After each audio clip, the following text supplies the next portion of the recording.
So Jerry Lynn feuds with Don Callis for most of the month. Yeah, I like this feud a lot. So NWA-TNA pay-per-view number 57, Jerry Lynn arrives to the building and he is confronted by Don Callis, who's like, Jerry, you're just too extreme. We do not want the violent ways here in NWA-TNA. We don't want the excessive violence. He's basically doing the WWE quote from the Toronto Star to Jerry Lynn. That's his character. It's like, the excessive violence. No one wants it. So you're suspended. Yeah, that's a good bit. And like the heat here, of course, is that there's more violent things on these shows that are happening every week by other people. Yeah, and Jerry Lynn constantly points that out. It's like, well, there's a cage match in the main event between AJ and D'Lo, and Michael Shane is bleeding tons, and like Raven has had fireballs thrown at him for a month. There's a Clockwork Orange match every 2 weeks. And yeah, but Jerry Lynn is the person that Don is like, oh, it's just excessive. And the other joke is that Jerry isn't really all that violent whatsoever in most of his matches. Yeah, like he had a somewhat violent Falls Count Anywhere match. Yeah, even like because we go to NWA-TNA pay-per-view number 58 in which Jerry Lynn defeats Elix Skipper. Even the moment after this match where he hits Skipper with the scale again and starts attacking him, he's not even that violent there. Like on the scale of TNA, where like somebody gets kidnapped. Jeff Jarrett is abducted on these shows, but Jerry Lynn's not even that violent. He does the hit with the thing, and it's like, okay, that's cool and all. There was a cage match the night before, you know that, right? Yeah, it was weird to see Elix Skipper just like pinned unceremoniously in that match, wasn't it? Oh, he's a dork this month. He's just doing absolutely nothing. Because we didn't even mention, he did run out for the 4-way. He laid out Shark Boy, Joey Matthews, and I nearly said Joe Doring again because he changed the notes to Joe Doring. Danny Doring, he laid them all out, which let Shane win the match, and Shark Boy had a little comeback, and then Shane beat him. I like that run-in by Skipper. Where it's like, oh, he's not in the X Division match, so he's going to kill everybody. That's a nice little character touch. Yeah, but here, he's just losing to Jerry Lynn, unceremoniously too. Like, Jerry Lynn hits, admittedly, a sick-looking draping DDT. Yeah. Like, it puts Randy Orton's draping DDT to shame, but then he just pins him.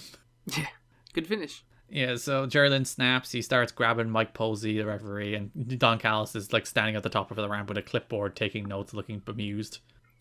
That describes a lot of the Don Callis character.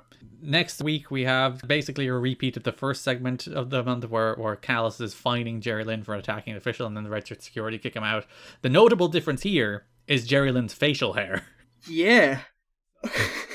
Jerry Lynn has decided, Liam, for reasons beyond comprehension, to dye his goatee. And now he kind of looks like a cartoon? He looks evil. He looks evil. He doesn't look like evil.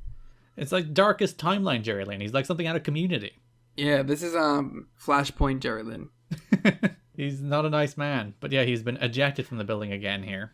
He should have done that when he was heel against AJ so we could actually tell. He is like Abbott from Community. He just slaps the facial hair on every time it's evil, Jerry Lynn.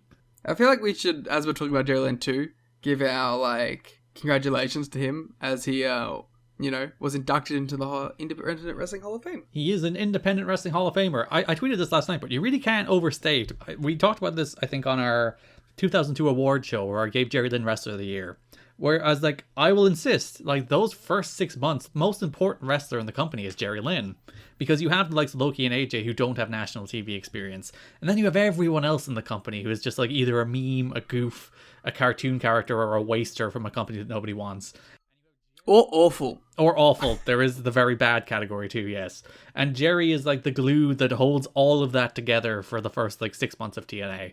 And without him, like we talk about, Daniels is probably like the biggest influence on making Styles the guy he is. But the second biggest influence is probably Jerry Lynn. 100%. So yeah, it's nice to see him get his flowers. That's what I'm enjoying about this era in general. It feels like a lot of people who missed Boom's finally getting recognition for their work. Like Jerry Lynn is influential in so many ways. Like the Shawn Waltman matches invented modern US cruiserweight wrestling, basically. And then the Rob Van Dam matches reinvented it. And then probably the AJ matches reinvented it again. So like you have 3 years of Jerry Lynn like taking what is considered cruiserweight wrestling in the United States and putting a different spin on it. Yeah, 100%. Later in that show, there's a segment where the red shirts come out to try and break up a brawl, but Lynn runs out and runs them off. We'll talk about what the brawl is when we get to a different segment. And then last show of the month, as we mentioned, Jerry Lynn gets his X Division Championship match against Michael Shane. I did quite enjoy that Don Callis was very upset at this development. Yeah, he's like, what has he done? And like Mike Tenay rightly points out, he's like, he beat like Justin Incredible like 4 times. He beat Elix Skipper 3 times in a row. He deserves a title match. And Don is like, well, shut up. Yeah, but he's like, but he's violent. He's a mean, angry man. Mike Tenay does actually use the line in Pioneer of the X Division, which I think is for the first time they say that about Jerry Lynn, which goes on to become his like nickname. He's the Pioneer of the X Division, Jerry Lynn. Yeah, very exciting. And this match also did have the debut of the classic Michael Shane music, which would go on to become the Bentley Bounce music, Liam. So there's foreshadowing. Yes, excited to do the Bentley Bounce. Yeah. So, yeah, Jerry Lynn has the match against Michael Shane. Don Callis is on commentary talking about how terrible and horrible and violent Jerry Lynn is. Red shirts come out, distract him, Shane retains. Yeah, so Callis ends up leaving because he's so disgusted at what's happening. And he calls out the red shirt security, and it ends up costing Jerry Lynn. And then maniacal laugh, maniacal laugh! Ha ha ha ha. So that feud will continue into September. Exciting.